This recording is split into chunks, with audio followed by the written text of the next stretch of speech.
Faz 3 meses que eu tô falando que você não deve construir sem projeto e de repente agora vem um vídeo como construir sem projeto? Calma, eu não tô ficando doida. Foi só uma tentativa de trazer as pessoas certas para esse vídeo. Porque o que eu vou mostrar hoje é um monte de dicas para quem vai construir por conta própria. No vídeo passado eu fiz uma introdução sobre autoconstrução. Se você não viu esse vídeo, vai lá ver.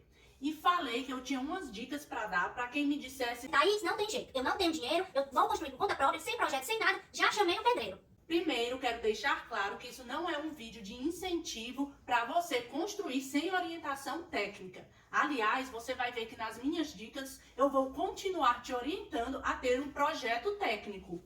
Das dicas e ilustrações que eu vou mostrar aqui, uma parte foi retirada de uma cartilha da Prefeitura de Salvador e outra parte eu mesma criei com fotos que eu mesma fiz ou pesquisei. Então, sem demora, vamos lá! Primeiro de tudo, antes mesmo de começar, faça o possível para construir apenas um pavimento no térreo, no solo. Quanto mais andares você construir sem um projeto de estrutura calculado, maior a probabilidade de você ter problemas com rachaduras e desabamentos. Eu já falei sobre estrutura outras vezes aqui no canal. Procura nos vídeos para você entender melhor do que eu estou falando. Agora vamos para as dicas. Verifique as condições do seu terreno. Para a sua segurança, evite cortar o terreno, pois isto pode trazer riscos para a sua casa e de seus vizinhos. Se o corte for necessário, crie taludes com inclinações seguras ou algum tipo de contenção. Evite construir em áreas de risco como esta.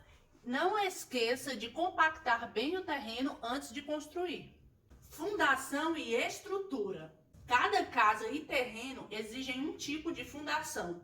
O ideal é fazer a sondagem do solo e calcular a fundação com base nisso. Se sua fundação não for bem feita, as paredes da sua casa podem rachar como esta.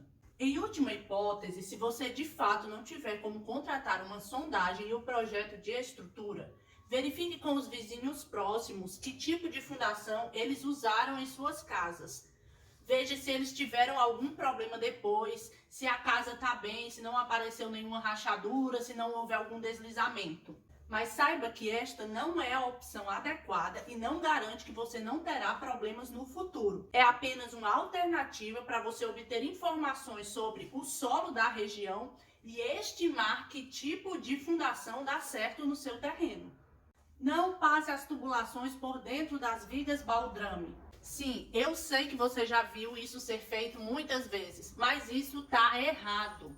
Está errado porque você está interrompendo a estrutura e você só poderia fazer isso fazendo um reforço nesse ponto. E quem faz isso é o engenheiro calculista. Além disso, está errado porque o tubo precisa de espaço para se movimentar. Você precisa protegê-lo por causa da diferença de dilatação entre o material do tubo e o concreto. Então, se ele fica preso na estrutura, no concreto, ele não faz esse movimento. E isso pode fazê-lo trincar.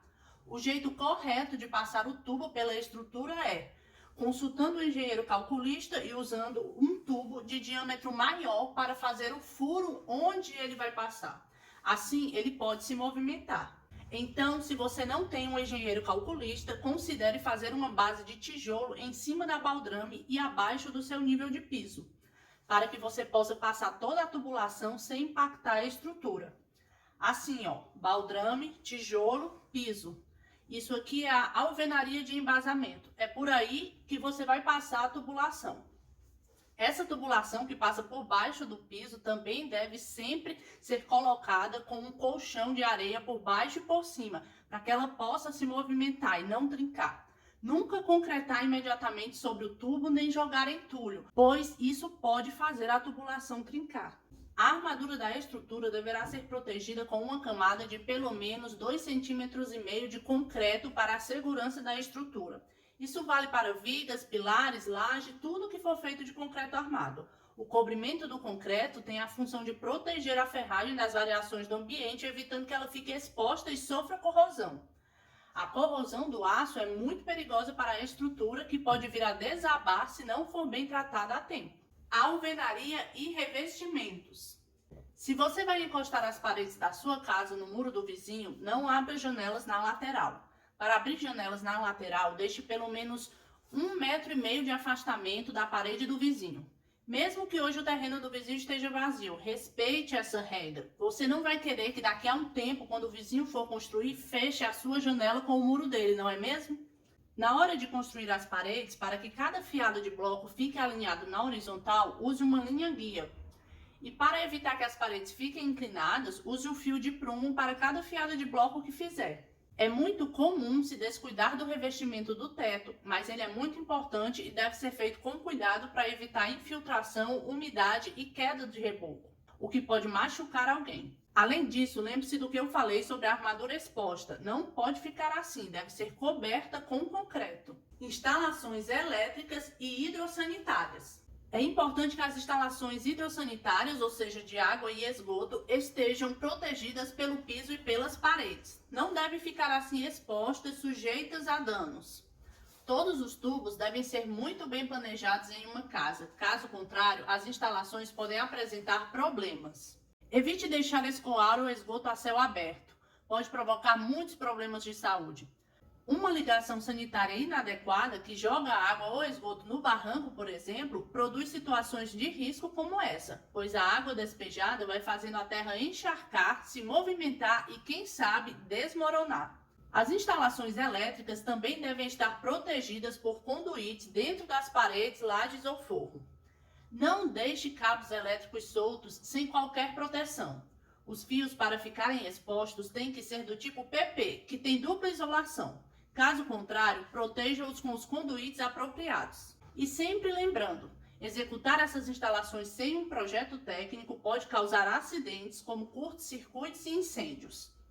As instalações de águas pluviais, que são aquelas que captam a água da chuva, por exemplo, as calhas que você tem no telhado, não devem se misturar com a tubulação de esgoto.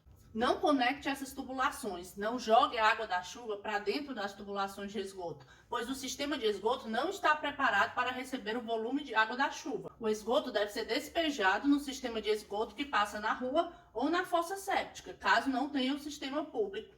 E a água da chuva deve ser despejada na sarjeta, mas deve ser despejada na sarjeta passando pelo piso, por baixo da calçada, não assim vindo de cima. Assim você joga a água exatamente na cabeça do pedestre que estiver passando ali. Assim você despeja ela diretamente onde deve ser.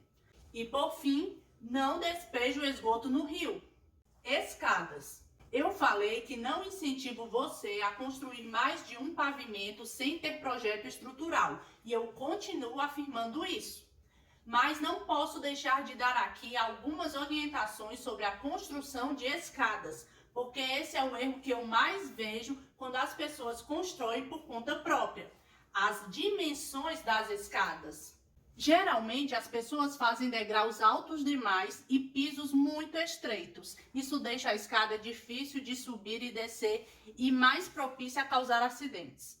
Muitas vezes fazem isso porque o espaço para a escada é pequeno, mas às vezes nem é pequeno e fazem isso mesmo assim. Então, faça degraus com a altura máxima de 18 centímetros e a profundidade do local onde se pisa deve ser de no mínimo 28 centímetros, ok?